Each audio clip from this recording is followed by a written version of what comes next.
Assalamualaikum warahmatullahi wabarakatuh. Gimana caranya agar hidup kita tenang?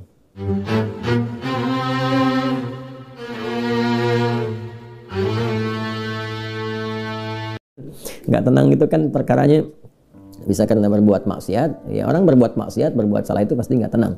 Atau karena, mohon maaf ya, terlalu banyak terbawa oleh urusan dunia, sehingga kehidupannya dipaksa untuk mengerjakan berbagai aktivitas duniawi yang membuat dia terasa lebih sibuk, capek, lelah, sehingga tidak mendapatkan ketenangan yang dimaksudkan. Jadi kalau terlalu banyak ngejar dunia atau juga berbuat maksiat, maksiat dengan ngejar dunia itu berbeda. Ya, kalau maksiat itu sudah otomatis menyalahi ketentuan Allah. Nggak boleh mencuri, nggak boleh korupsi, nggak boleh berbohong. Makanya ketika melakukan, hatinya menolak. Karena di antara makna fitrah itu dan fungsinya adalah cenderung kepada kebaikan. Jadi ada fitrah dalam jiwa kita, di kolbu kita, itu disebut dengan fitrah takwa namanya. Ya, Quran surah 91 Asy-Syams ayat 7-10, wa nafsin wa ma sawwaha fa alhamaha fujuraha wa taqwaha. Nah, jiwa takwa ini yang mendorong kita selalu pada kebaikan. Ya, kejujuran, kesabaran, kemuliaan, dan menolak keburukan-keburukan. Karena itu kalau ada seseorang itu berkata yang tidak benar, dia berdusta, hati kecilnya pasti menolak. Itu nggak benar, ya. Ada orang mau mencuri, misalnya kan, atau korupsi misalnya, itu terpikir berbuat yang nggak bagus, hatinya pasti menolak. Ada gejolak dalam dirinya. Nah, itu yang membuat dirinya nggak tenang. Ya, yang kedua, bukan maksiat, tapi terlalu banyak mengejar dunia sehingga lupa dengan urusan akhirat, lupa dengan ibadah. Ya, dia bekerja formal, benar, dia nggak menyalahi aturan, dia nggak korupsi, tapi dia berangkat dari gelap, pulang gelap lagi, menempuh perjalanan, kerja lagi, kena kemacetan. Nah, itu potensial akumulasi ini menimbulkan kepenatan, kegelisahan, capek, lelah, sehingga muncul pencarian. Nah, itulah dunia. Walaupun saat dia mengerjakan itu, dia mengerjakan tidak dalam konteks bermaksiat, tapi karena terlampau lelah mengerjakan itu dan penat, rohnya kan menuntut. Di tubuh kita kan ada 3 bagian, ya, ada fisik di bagian luar, kemudian ada akal, ya, di pikiran, yang ketiga itu ada hati, ada jiwa spiritual. Masing-masing harus mendapatkan porsinya. Ya, ini kalau bagian tubuh luarnya aja yang makan, fisiknya yang makan, mengonsumsi, tidur, istirahat. Ya, kemudian akalnya nggak pernah dipakai, nggak pernah belajar, nggak pernah baca, nggak pernah apa. Ini akalnya juga bisa protes, tumpul, nggak nyaman. Ya, sebaliknya juga, kalau dia misalnya ya makan, minum, kerja, aktivitas, olahraga, akalnya dipakai, dia baca dan sebagainya, tapi rohnya nggak pernah diberikan porsinya. Dia nggak pernah ibadah, nggak pernah sholat, nggak pernah baca Quran dan sebagainya. Maka ini yang generator kehidupannya, ini sumber ketenangannya, maka tetap akan gelisah. Karena itu ditemukan betapa orang pintar, ya kan, kerja keras dan sebagainya, tapi ya rohnya nggak terisi, banyak yang bunuh diri. Ya, di Jepang terjadi, kan? Atau bahkan setidaknya ada orang-orang kaya yang sudah hebat, pinter-pinter, ya di akhir hidupnya apa yang dia kerjakan? Ya cuma datang terapi, nanam kangkung, nanam cabai, gitu kan, datangnya untuk mencari ketenangan karena rohnya nggak terisi.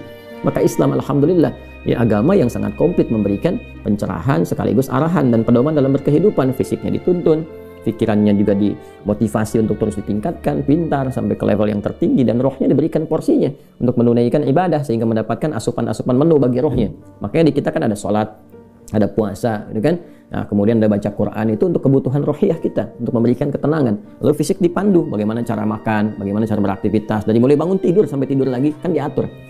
Lalu pikiran turun ayat-ayat untuk menjadikan pikiran itu terlatih kuat, kan, bahkan sampai ke level yang tinggi, jenius dan sebagainya. Turun ayat tentang Iqra, banyak baca. Turun ayat tentang tadabbur, afala yanzuruna ilal ibili kaifa khuliqat afala yatadabbaruna al-Qur'an. Turun ayat tentang riset, inna fi khalqis samawati wal ardi wa ikhtilafil laili wan nahari la ayatil ulil albab, kan, dan seterusnya. Itu supaya semua terstimulus.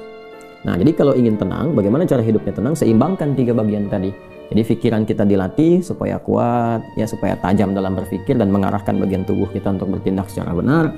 Tubuh ini dilatih ya dengan berolahraga, makan yang benar. Ayat-ayatnya banyak sekali. Ya ayyuhan nasu kulu mimma fil ardi halalan thayyibah. Hai orang-orang, hai manusia semuanya, hai orang-orang, hai manusia, silahkan engkau makan sesuai dengan porsi kebutuhan dari yang halal, sumber yang halal, cari yang menyehatkan. Itu di Al-Baqarah 168. Nah, kalau sudah sehat, tubuhnya sehat, dipakai aktivitas, olahraga.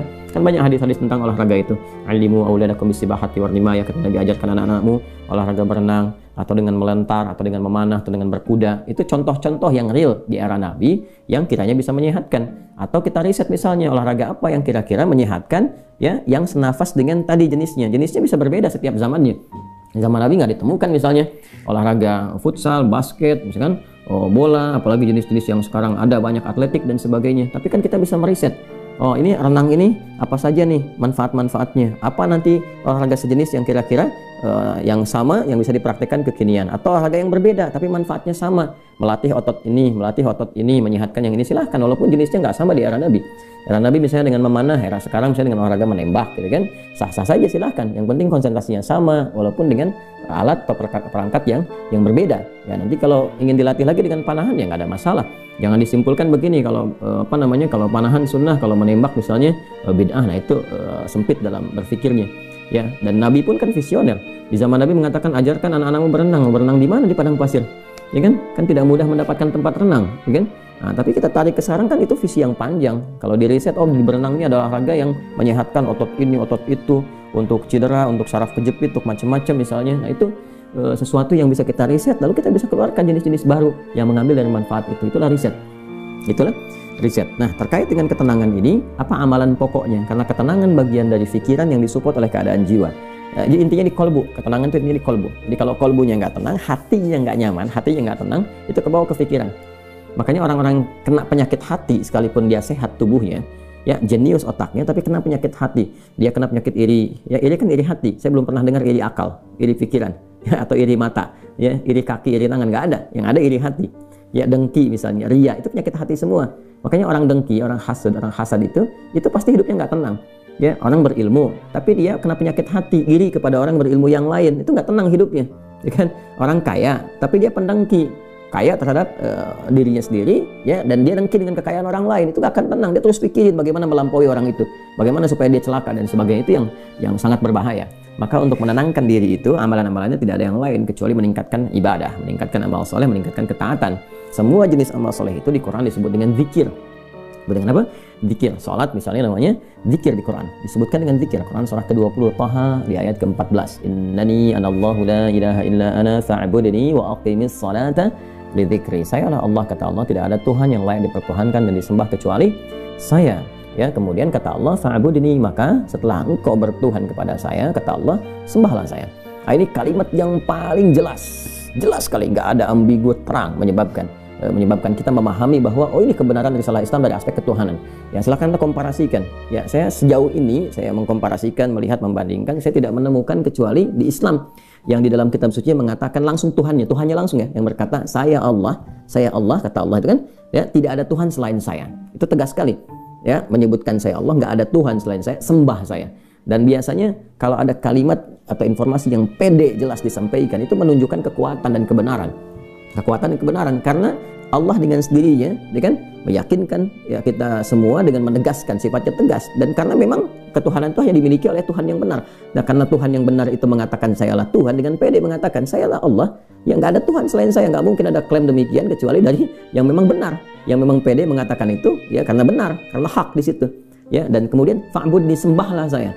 Ya, sembahlah saya. Dan kemudian dijelaskan menyembahnya bagaimana. Itulah indahnya dalam Islam. Tauhidnya diatur ya tentang Tuhannya. Dan kalau Anda misalnya begini, saya logikakan sederhana ya. Orang-orang kan kalau nggak pakar, nggak punya kemampuan atau nggak sesuai dengan kualifikasi, nggak mungkin mengatakan itu kan. Ya, ada orang mengatakan misalnya saya adalah pesilat, mana yang mau bertarung misalnya kan, atau beruji tanding dengan saya. Kalau dia bukan pesilat, nggak mungkin yang bisa mengatakan itu. Ternyata dia bukan pesilat misalnya kan, dia cuma pesilat lidah gitu kan, bukan pesilat tangguh, dan nggak mungkin dia mengatakan, pede mengatakan demikian.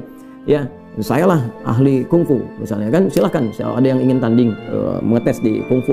Kalau dia bukan ahli kungfu, nggak mungkin mengatakan demikian. Nah, ini Allah mengatakan dengan jelas, sayalah Allah, nggak ada Tuhan selain saya, sembah saya. Nah, bisa nggak ditemukan misalnya dimanapun tuh, termasuk di kitab-kitab yang disucikan, temukan ada nggak Tuhan yang mengatakan sayalah Tuhan, ya kan, disebut namanya, sembah saya, kalimat itu temukan ya di Quran jelas. Kemudian fa'budni, sembah saya, wa aqimis shalah, dan tunaikan salat. Cara menyembah saya itu dengan menunaikan salat, dan diatur. Ini indahnya dalam Islam tuh ya. Kemudian ditegaskan saya Allah, saya Tuhan. Kemudian nggak ada Tuhan selain saya, kata Allah. Kemudian sembah saya. Cara menyembahnya pun diatur, namanya sholat. Cara mengerjakannya begini. Ya, lalu ditunjuk, diutuslah Nabi Muhammad SAW untuk mengajarkan dari awal sampai akhir, dari gerakan sampai bacaan, dari mulai hukumnya diajarkan. Ya, dari cara menghadap ke arah mana, kemudian bagaimana caranya, ya, dari mulai berwudunya bahkan sampai dengan selesainya. Ya, ini menunjukkan bahwa risalah agama ini benar. Nggak mungkin kan diada-adakan demikian. Gimana cara bisa merekayasa seperti itu terjadi? Nggak mungkin. Ya, ini dari awal sampai akhir, dan nggak ada kreativitas di situ. Nggak ada kreativitas, dan semua sama. Ya, orang Arab demikian, yang bukan Arab demikian. Ya, jadi nggak ada ceritanya misalnya di Arab pakai bahasa Arab, di Indonesia pakai bahasa Indonesia.